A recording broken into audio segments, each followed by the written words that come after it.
ભુજ નગરપાલિકાની ચૂંટણીના પરિણામો ગઈકાલે જાહેર થતાં જ વોર્ડ નંબર 10માં ભારતીય જનતા પાર્ટીના કાર્યકરોમાં ભારે ઉત્સાહ જોવા મળ્યો હતો। અહીં ભાજપની આખી પેનલનો ભવ્ય વિજય થતાં નવનિર્વાચિત નગરસેવકો હિરેન ઠક્કર, દિલીપ ફળિયા, હસ્મિતાબેન ગોર અને વંદનાબેન પરમારનું વિજય સરઘસ કાઢવામાં આવ્યું હતું। રસ્તાઓ પર ઉતરેલા જનમેદનીએ વિજેતા ઉમેદવારોનું ફૂલહારથી ઉષ્માભર્યું સ્વાગત કર્યું હતું। ઢોલ નગારાના ગુંજારવ અને ફટાકડાના ધડાકા સાથે આખું વાતાવરણ વિજયમય બની ગયું હતું અને કાર્યકરોએ જીતના વધામણા લેતા અબીલ ગુલાલની છોડો ઉડાડી હતી। આજ રોજ ભુજ નગરપાલિકા વોર્ડ નંબર 10ના 4 ઉમેદવાર જંગી બહુમતીથી વિજય થયા છે।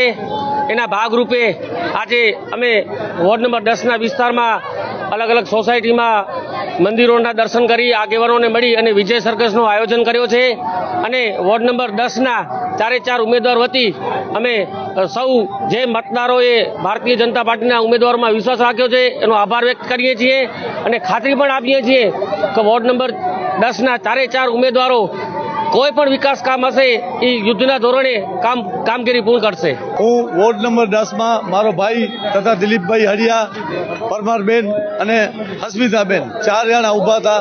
એ 4 ભારતીય જનતા પાર્ટી તરફથી ઊભા હતા અને એમને 4 વિજય પામી છે ને હું ખાતરી આપું છું કે 4 વોર્ડ નંબર 10ના જે પણ કામ અધૂરા હશે એ કરશે ને અમે હમણાં વિજય સરઘસ અહીંયાથી નીકળ્યો છે। આખા વોર્ડમાં જેટલા વડીલો છે એ બધેને અમે રૂબરૂ મળશું ને એમનો આભાર વ્યક્ત કરશું ને જેટલા અમારા મંદિર આવે છે જે પણ આવે છે ત્યાં દર્શન કરશું। આશીર્વાદ ભારતીય જનતા પાર્ટીના વોર્ડ નંબર 10માં 4 ઉમેદવારો નગરસેવક બની ગયેલ છે અને આ જન સમર્થનથી જે અમને વોટ મળેલ છે તે જન સમર્થનના અમે જ્યારે મત લેવા નીકળ્યા ત્યારે આશીર્વાદ પામ્યા હતા અને હવે એમનો અમે ઋણ સ્વીકાર કરવા માટે એમની પાસે ઘરોઘર જઈએ છીએ અને હવે વિકાસની જે આ ગતિ છે એ હંમેશા અવિરત રહેશે અને હંમેશા 4 ઉમેદવારો ખડે પગે આપની માધ્યમથી હું કહેવા માંગુ છું દરેક પ્રજાજન સાથે સામેથી આવશે અને આજે આપ જોઈ શકો છો આટલી જનસંખ્યામાં આ વિજય સરઘસ નીકળેલ છે તો આ વિજય સરઘસથી જ આપ જાણી શકો છો કે ભારતીય જનતા પાર્ટીના વિકાસને કેટલો પ્રેમ મળે છે।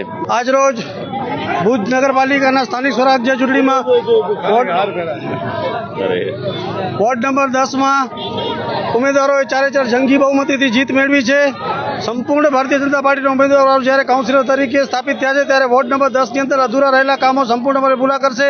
આવનારા સમયમાં પ્રજાની કોઈ પણ સુખાકારી માટે અવિરત તત્પર રહેશે એવી સૌની શુભકામના અને આજે જે અમે લોકો પાસે મતનો સમર્થન મળ્યો છે એ સાચા અર્થમાં સાર્થક થશે એવી વિકાસના કામો કરશું એવી પ્રાર્થના।